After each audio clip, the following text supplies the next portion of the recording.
Hola, ¿qué tal, amados hermanos? Damos gracias al Señor por la bendición de poder exponernos ante la palabra y conocer un poco más a nuestro Creador. Continuamos con esta serie, la cual ya estamos cerca a culminar, de cómo estudiar tu Biblia. Nos hemos dado cuenta que la importancia de escudriñar las Escrituras. Nos hemos dado cuenta que a través de la palabra conocemos más a Dios. Nos hemos dado cuenta que no simplemente es saber mucho de la palabra, sino también poderlo llevar a la práctica. Y dentro de ese ejercicio también Dios otorga y nos da el privilegio de que podamos enseñar a otros. Cuando nosotros estudiamos la Biblia, no es para agrandar nuestro conocimiento, nuestro mensaje, sino también para vivir ese mensaje. De manera que también en ese proceso de la enseñanza debemos tener en cuenta varias cosas. Hemos visto cómo se estudian varios pasajes de la Biblia, hemos visto algunas cosas a tener en cuenta en la gramática y también cómo llegar a las aplicaciones. Hoy vamos a adentrarnos en cómo organizar nuestro bosquejo. Recordemos que estamos en esta serie cómo estudiar tu Biblia. ¿Qué es un bosquejo? Muchos preguntarán, bueno, ¿qué es un bosquejo? Es como una manera estructurada en que puedo organizar un mensaje. En ella puedo encontrar un tema en unidad, un progreso de las ideas, pero también un orden.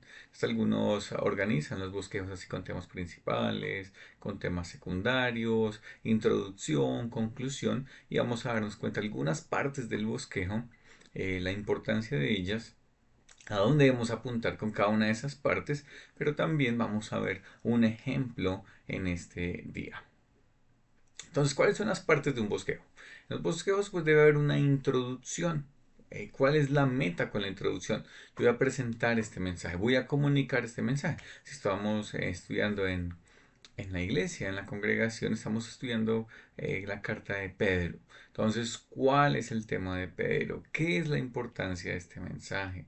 Yo puedo hacerlo de varias maneras. Una introducción puede ser, ¿dónde vamos? En el resumen de esta serie de versículos, de esta serie de pasajes expositivo que estamos estudiando aquí juntos y yo comunico lo que vimos en el mensaje anterior. Debe ser algo breve, es algo corto, a manera de introducción, pero también puedo hacerlo con una ilustración. ¿Qué tal?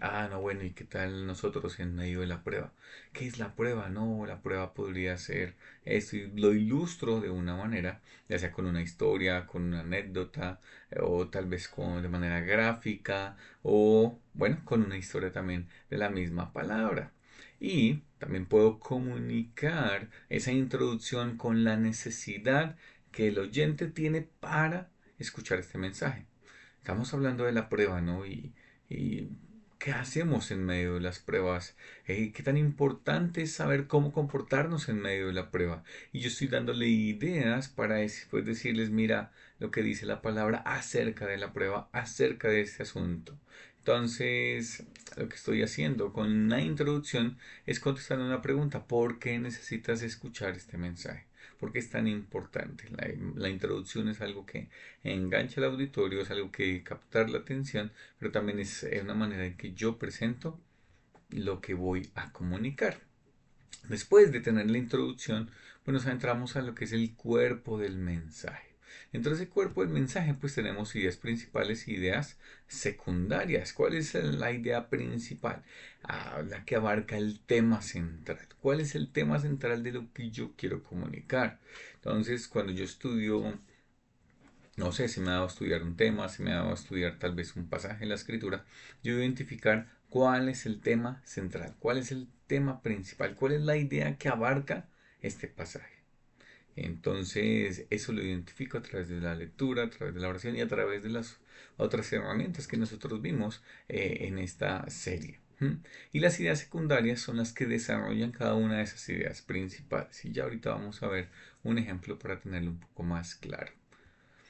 ¿Qué más tenemos dentro de ese cuerpo del mensaje? Que ya lo vimos en la introducción, el cuerpo del mensaje con las ideas, la idea central y con unas ideas secundarias que apuntan hacia ese desarrollo, esa idea central. También tenemos una conclusión. Ya es cuando ya voy finalizando mi enseñanza, ya voy terminando. Entonces, ¿cuál es la manera en que puedo nosotros, o que podemos nosotros concluir? Entonces yo puedo hacer un resumen. He dicho uno, dos, tres. he dicho esto, esto y esto. Eso es una manera de concluir. Otros concluyen de una manera en que dan una gran aplicación. Esta es la manera en que nosotros deberíamos vivir de acuerdo a todo lo que vimos hoy.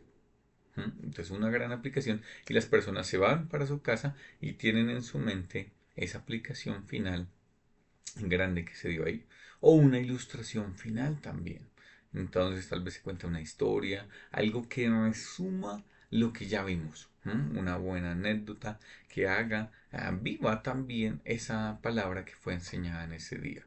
Algo que comúnmente cometemos como predicadores es que a veces incluimos cosas nuevas en esa conclusión. Les pareciera que listo, el mensaje va aterrizando, pero de pronto vuelvo y me elevo y comunico otras grandes cosas ahí que Dios me ha dado, pero si ya iba en tono de conclusión y si iba concluyendo, pues no incluir cosas nuevas para no comenzar otra vez la predica, sino ya llevarlo a un término. ¿Cuál es la meta de la conclusión? Dar cierre a a la enseñanza, a concluir el mensaje, ¿sí? Finiquitarlo, terminarlo. Y eso es lo que nosotros tenemos aquí. Hay algunas maneras prácticas de llevarlo a cabo. Entonces, ¿cómo hacer un bosquejo? Nos enfrentamos a un pasaje, cualquiera que sea una carta del Nuevo Testamento, tal vez un pasaje histórico. Yo buscar la idea central del pasaje. ¿Cuál es el tema del pasaje?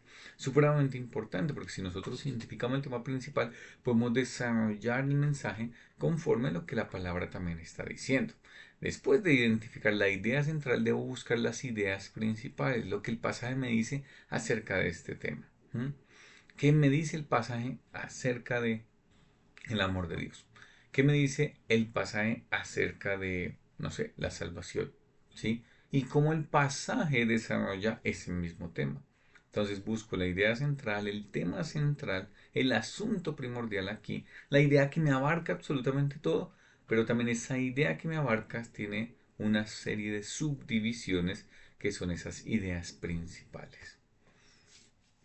Lo tercero que debemos hacer es organizar las ideas principales reflejando su relación con el tema.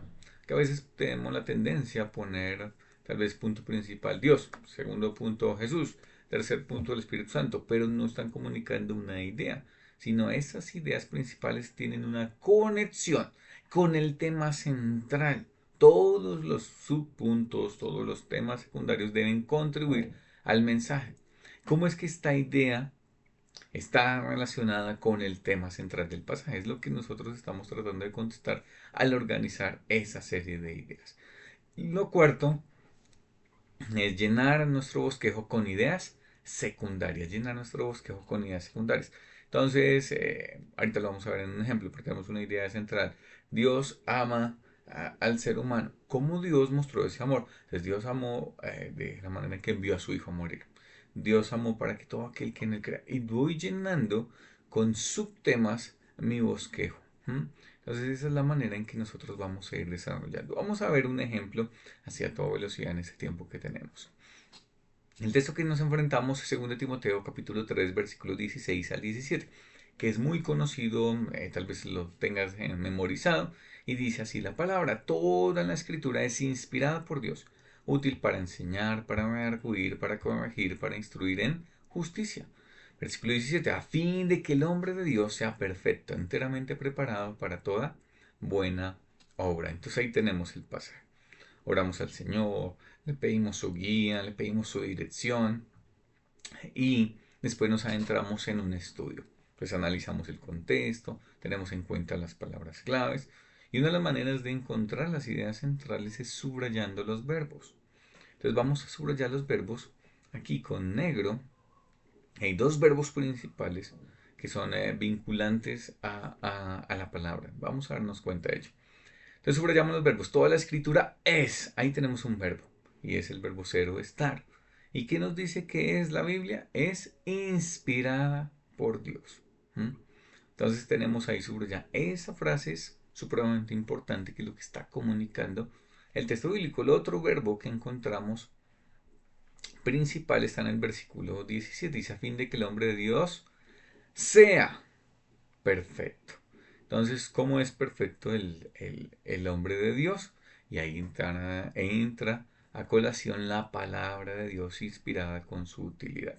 Hay palabras que son supremamente claves, como la palabra inspirada, la palabra útil, y nota que tú me dirías, pero hay muchos verbos ahí, enseñar, redarguir, corregir, instruir. Sí son verbos, pero nota que no son los verbos centrales de este texto bíblico. Además, que lo que nos está diciendo enseñar nos está vinculando a la utilidad de la palabra, lo que la palabra es. ¿Mm? Y nota que la palabra enseñar, redarguir y corregir son verbos que están dándonos una descripción de cómo es útil la palabra, de para qué es útil la palabra. Entonces, verbos principales y verbos centrales que tenemos aquí es y sea. Entonces ya, yo voy subrayando los verbos, los identifico y entiendo que está hablando de que la palabra de Dios es de esta manera y tiene un propósito para que el hombre de Dios sea de esta y otra manera. Entonces, ¿qué es lo que es el siguiente paso? Identifico la idea central. ¿Cómo lo dice? Subrayando los verbos. Entonces, ¿cuál sería la idea central? Aquí tengo alguna. Puede uno disminuirla. Eso es digamos que unos primeros pasos a manera de boceto, pero ustedes pueden ir profundizando en esa idea y de pronto será un poco más concreta. La escritura es inspirada por Dios y tiene el propósito de hacer perfecto al hombre de Dios. Esa es la idea central de este pasaje. Ahora, ya identificando la idea central, que es el mensaje de ese texto bíblico, entonces vamos a identificar las ideas principales. Entonces las identificamos de esta manera, ¿no?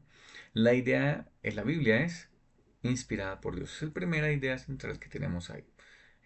Tengo que averiguar y profundizar qué es inspirada, cuando se refiere a toda la escritura que se refiere, ¿sí? Identificar cada una de esas palabras para argumentar después en mi exposición esa afirmación, que la Biblia es inspirada por Dios. Segundo, que la Biblia tiene una utilidad, que es lo que nos está comunicando el mensaje, y que es útil para enseñar, para redarguir, para corregir y para instruir en justicia. Entonces ahí tengo, si hay una utilidad de la Biblia. Ese es mi segundo tema. Y tercero, pues que la Biblia tiene un propósito de hacer perfecto al hombre de Dios. Entonces ahí yo me adentro en una serie de subtemas que los vamos a identificar también. No lo tengo todo supremamente bosquejado, pero di algunos avisos de cómo se debe hacer. Entonces ya vamos a identificar las ideas secundarias. Identificamos la idea central, identificamos los puntos principales y ahora nos adentramos a identificar las ideas secundarias. Y eso se hace muy fácil, es simplemente haciendo preguntas al texto, aclarando los asuntos, pero nota que todos esos asuntos van conectados con la idea central. ¿Cuál es la idea central? El tema central aquí es la Biblia. ¿Y cómo es la Biblia? ¿Cómo es la palabra? Entonces la Biblia lo primero que nos dice es que es inspirada por Dios. Entonces podrías ahí anotar y dentro de ese primer punto pues debemos explicar qué es ser inspirado, cómo fue inspirado, cuándo fue inspirado por Dios. ¿Mm? Y son cosas para complementar nuestra argumentación a lo largo de todo el pasaje de la Biblia. El segundo punto, la Biblia tiene una utilidad. Entonces, ¿para qué es útil la Biblia? Entonces, el mismo texto nos va a decir, mira, es que es útil para enseñar, para redarguir, para corregir y para instruir en justicia. ¿Qué significa cada una de esas cosas? Yo debo exponerlo, tenerlo supremamente claro y dar algunos ejemplos de cómo la Biblia puede ser útil para enseñar, cómo la Biblia puede ser útil para instruir, cómo la Biblia puede ser útil para enderezar el camino, cómo la Biblia puede ser útil para convencer, para redarguir. Y esa es la manera en que yo voy a ir desarrollando mis ideas secundarias. Y lo tercero, la Biblia tiene el propósito de hacer perfecto al hombre de Dios. ¿Qué es ser perfecto? Entonces, que ser perfecto, que ser un hombre de Dios y podría tener una cantidad de subpuntos ahí que yo debo tener en cuenta y que debo desarrollar a la hora de entregar mi bosquejo y de comunicar ese mensaje, la palabra. Entonces, ¿qué debo hacer? Yo debo llenar, ya una vez que tengo el bosquejo, lo debo llenar de argumentos. Los argumentos no son míos, no son como que, yo quiero que diga tal cosa. No, vimos que todo el desarrollo de este bosquejo lo sacamos de la misma estructura y del tema central y de lo que el pasaje está comunicando. Una vez que tenemos eso trazado, entonces sacamos una serie de ideas. ¿Esa idea es verdadera o no? es lo que yo debo primeramente entender y es verdadera conforme está ahí en la escritura. Y ahora los argumentos que yo voy a usar son argumentos basados en la misma palabra, en la misma escritura. Entonces yo lo empiezo a llenar de argumentos, empiezo a llenar de aplicaciones también, conforme también Dios me va hablando a mí a través de ese pasaje bíblico. Lo voy ilustrando también y anotando mis ilustraciones, las ilustraciones que hacen. Las ilustraciones, dice un predicador, que son como una ventana que da luz a la predicación. Pero a veces las ilustraciones lo que hacen es desviarnos por otro lado de lo que es mi tema principal, de lo que está comunicando el pasaje y termino en otro asunto que no tiene absolutamente nada que ver. Entonces, una vez que ya tengo esa estructura, puedo irla desarrollando, llenando, argumentando, mirando otras versiones, profundizando en las definiciones y a su vez también aplicando. ¿Cómo es que la Biblia es útil? Sirve para mi vida. ¿Cómo es que la Biblia tiene un propósito de hacerme perfecto? ¿Y qué es ser perfecto? Al mismo texto me va a decir, enteramente preparado para toda buena obra.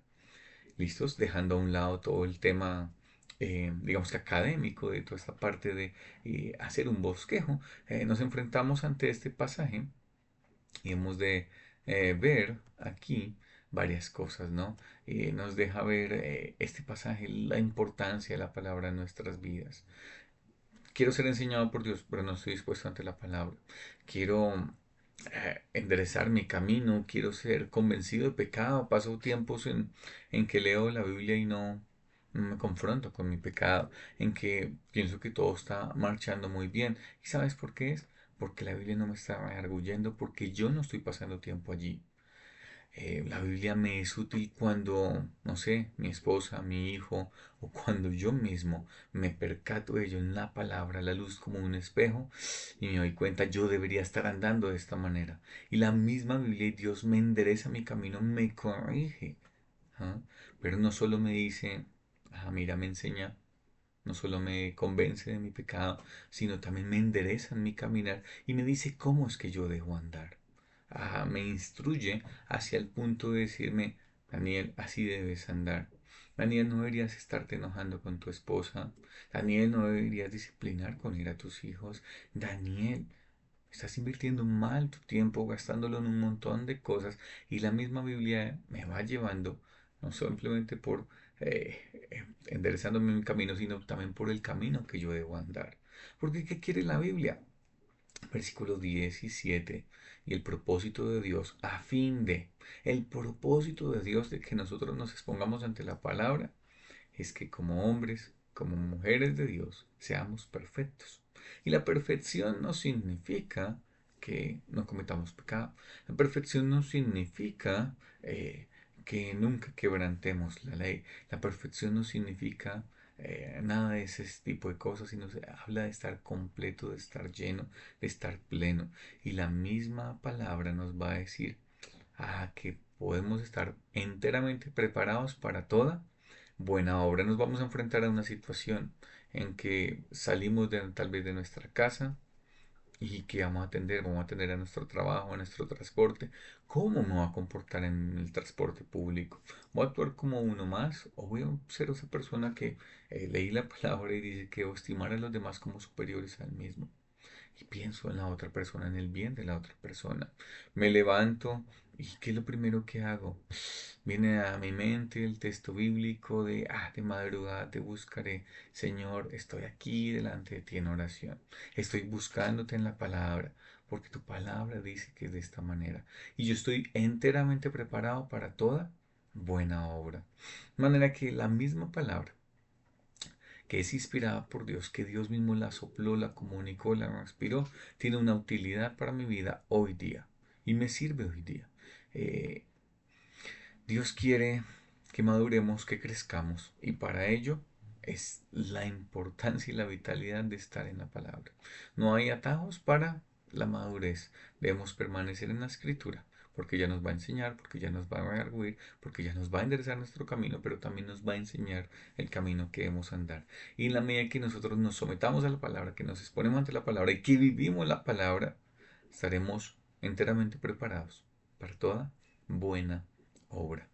Mis amados hermanos, muchas gracias por atender hasta el final de este video. Que el Señor les continúe bendiciendo y nos vemos en una próxima oportunidad y chao, chao.